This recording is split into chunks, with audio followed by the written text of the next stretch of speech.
Good evening, everyone. I'm Douglas, and my cameraman is Mustaza. We're from group number 4, and our main title today is Ecosystem Diversity in Unimas and its threats. Okay, hello. Go. Good afternoon, everyone. Hello, and it is me again. This is our second ecosystem in Unimas, the pit swamp forest. You can see around here is water, and then there's trees. No trees, is just vegetative around here. Peat swamp forests are waterlogged forests growing on a layer of dead leaves and plant material up to 20 meters thick. They comprise an ancient and unique ecosystem characterized by waterlogging with low nutrients and dissolved oxygen levels in acidic water regime. Peat forms when plant material, usually in marshy areas, is inhibited from decaying fully by the acidic conditions on absence of microbial activity. It also happens when the rate of accumulation of organic material exceeds the rate of composition. The animals that can be found at the peat swamp are fishes, frogs, birds, and snakes. There are various plant species as well in this moist forest. These plants have buttress and silt roots to support their unstable structure. They also have new metaphors and hoop root which facilitates gaseous exchange, and also tough leathery leaves, spines and thorns which prevent decay. Peat swamps act as a natural gene bank, preserving potentially useful varieties of plant species. Peat swamp forest areas can also be very productive through the managed extraction of fish, timber and other forest products.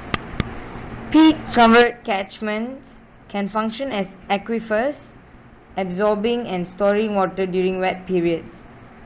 It also prevents flood and releasing water slowly during dry periods. Lakes are an important part of the landscape. They provide valuable goods and service to society but are at the same time very vulnerable to human impact through eutrophication, acidification, climate change and the introduction of non-native species which is the tilapia and the carps. However, the water has been contaminated with food and waste from the student pavilion.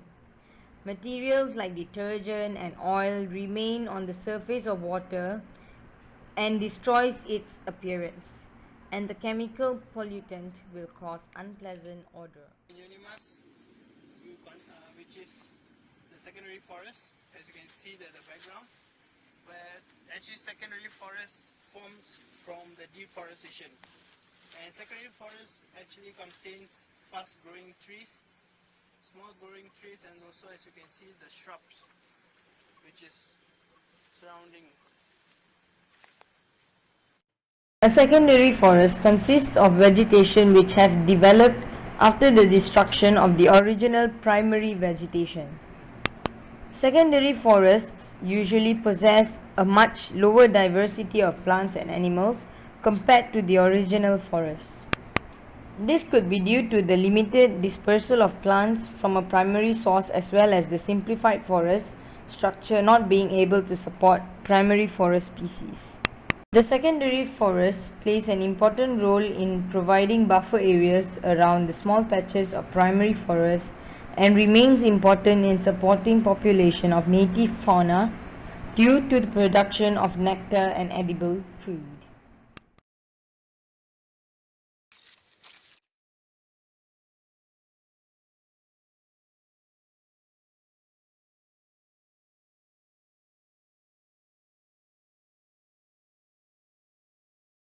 Hey guys, it's me again. Okay, we can see this as a threat to the nature. We see deforestation, and then the building material just left like that. How could we treat our nature like this? Okay, you can see it by yourself. This we call as soil pollution. Is it right, friend? Okay, there. Walk you through about the deforestation that occurs in Unimas. This location right here is at East Campus, and as you can see, their waste materials from the construction is being left, and as you can see down here, there are leftover waters from the rainy days, and this could lead to the production of Mosquito! mosquitoes. And as you can see over there, there are waste materials from the construction development, and it's been also left out, and this could actually lead to the soil erosion process, and this is very bad. The waste area, which is not well managed, causes pollution and disturbance to the living organisms in that area. The waste area, which is not well managed, causes pollution and disturbance to the living organism nearby. For example, a plant wilts and die.